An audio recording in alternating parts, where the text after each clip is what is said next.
and welcome to the Online Business Uncovered podcast.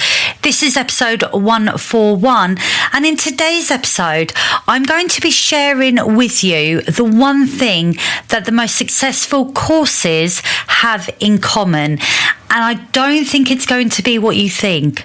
So let's jump right in and let's get started.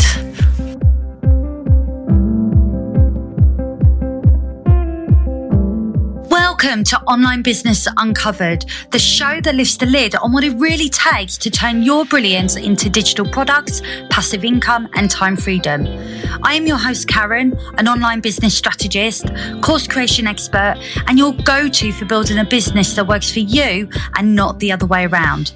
If you are an ambitious entrepreneur feeling overwhelmed, burnt out, or maybe you're just ready for a smarter, more sustainable way to grow, then you're in the right place. Because each week I'll be bringing you inspiring conversations, practical strategies, and step-by-step guidance to help you create scalable, repeatable digital products that sell even while you sleep. So if you're ready to stop trading your time for money, reclaim your time, and finally build a business that gives you the freedom that you deserve, hit subscribe and tune in every Thursday. Let's uncover what's truly possible for you, starting now.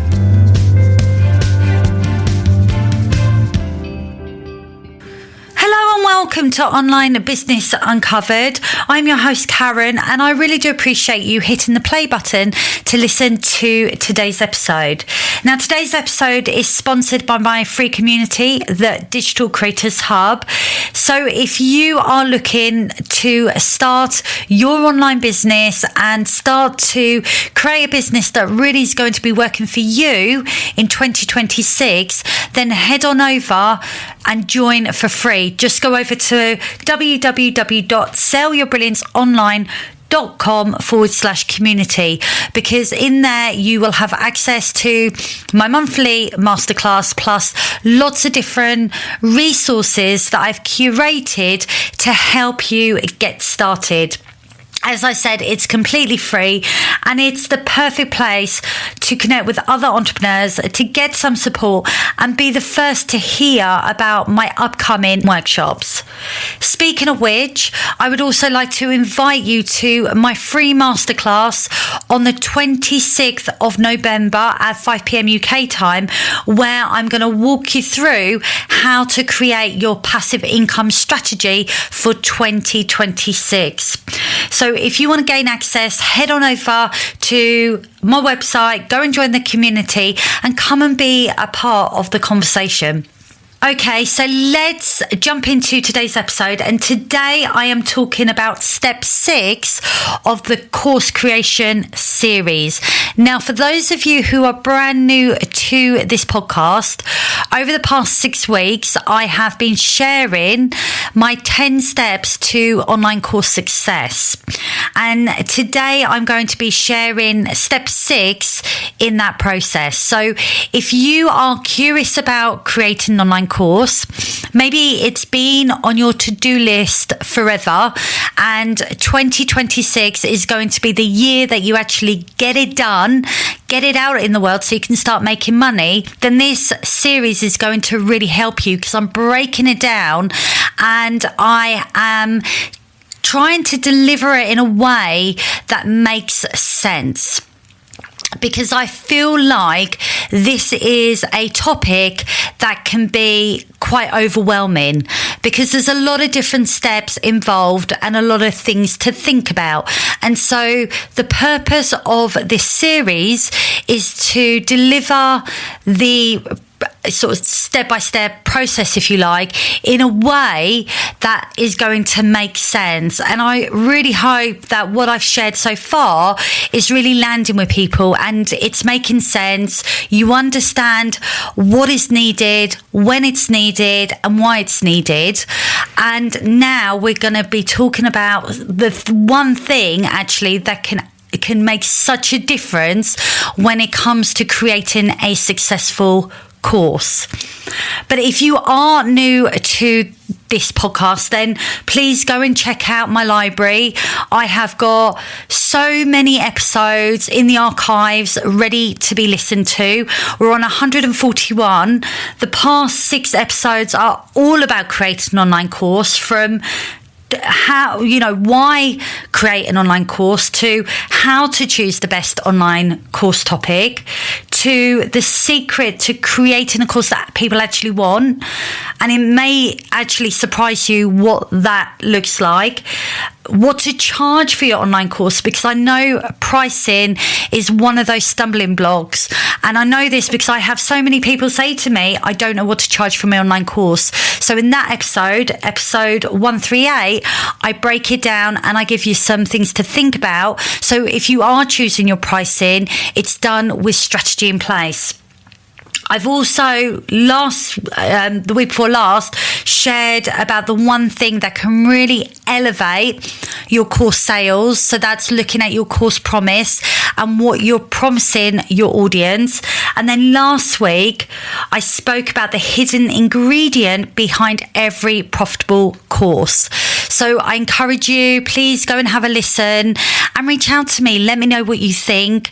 And if you've had any aha moments, because sometimes it helps to have something broken down in a way that makes it digestible. And that is why I'm here, to make course creation something that you can do so that you can actually turn your expertise into money. So today I'm going to be sharing step 6, which is going to be a really powerful step, because it's what turns a bunch of scattered ideas into a really clear, a really simple and structured journey that will actually help your students to achieve results. What I'm talking about is your course framework. Now, it's really interesting because I have a lot of conversations with people that have created a course. And what I've come to learn is that many entrepreneurs actually skip this process of outlining their framework ahead of creating the content, which is something that really surprises me, because it's, how do you even know what to create and what your audience needs if you haven't established what your framework is?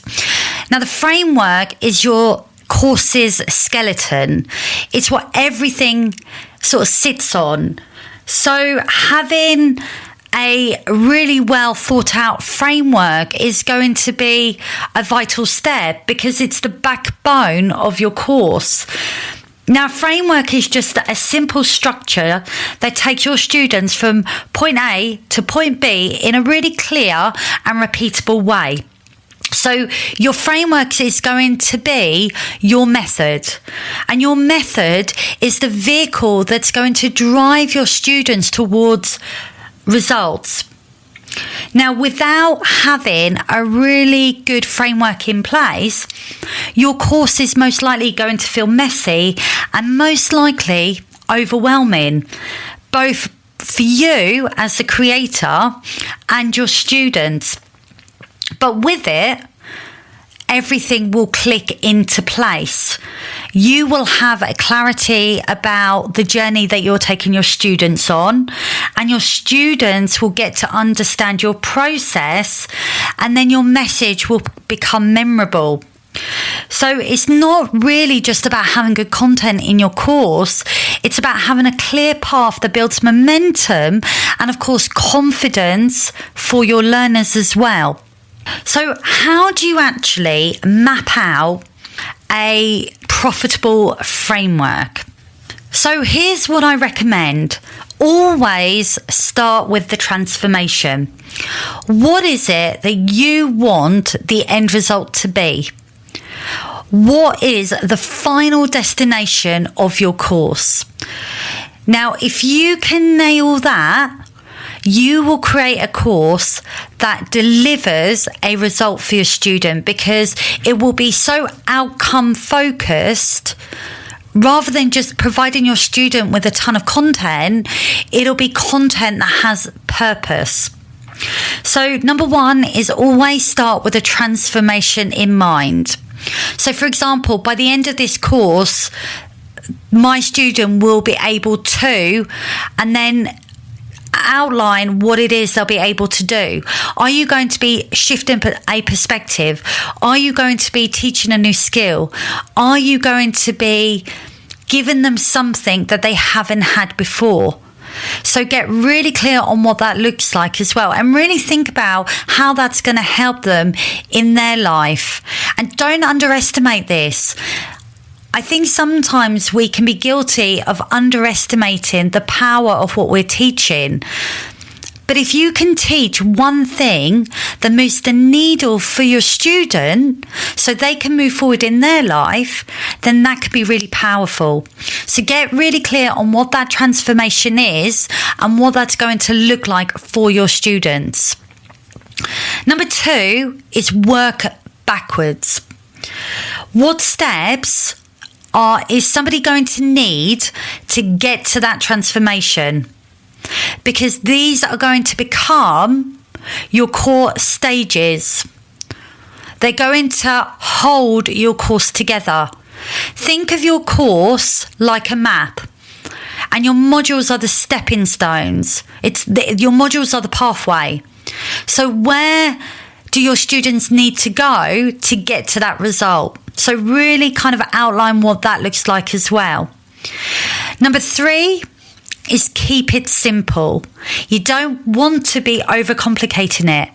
So stick to 3 to 5 main steps that are going to give enough structure without making your students overwhelmed. And then number 4 is break each step down into bite-sized lessons. Each lesson should answer one clear question or solve one small problem that moves your student forward. So try not to throw everything in the kitchen sink at this. You want to keep it simple. And I know sometimes simplicity can actually be really complicated, but you should only be including in your course the stuff that needs to be there. If it's a nice to have, you get rid of it because you don't want to overwhelm.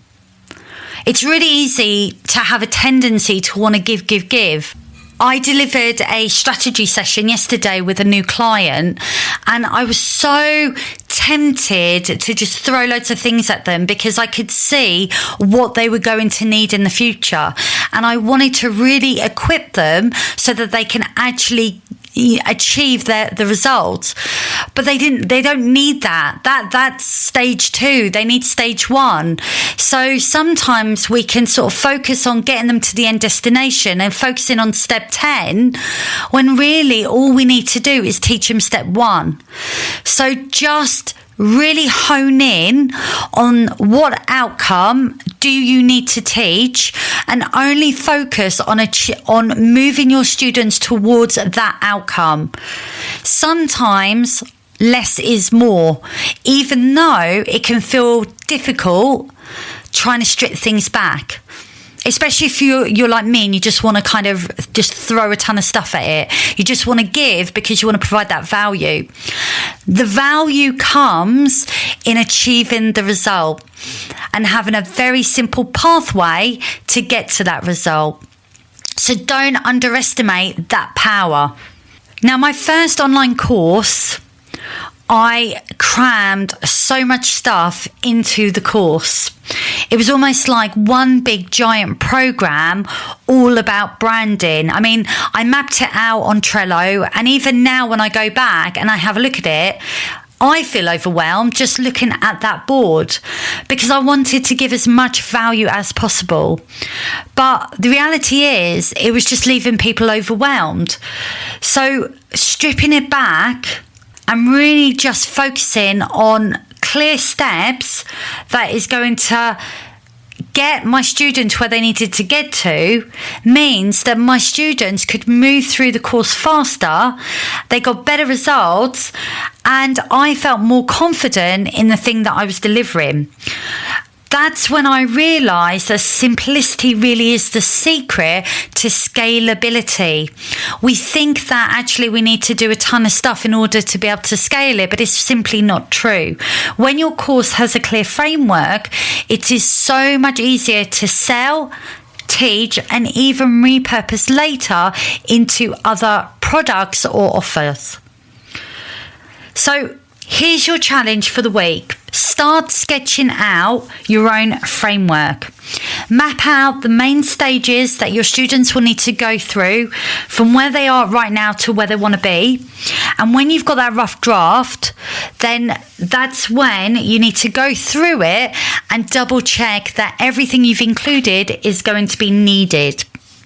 Now, I would love you to share that with me. So reach out to me on Instagram at Karen_digital coach.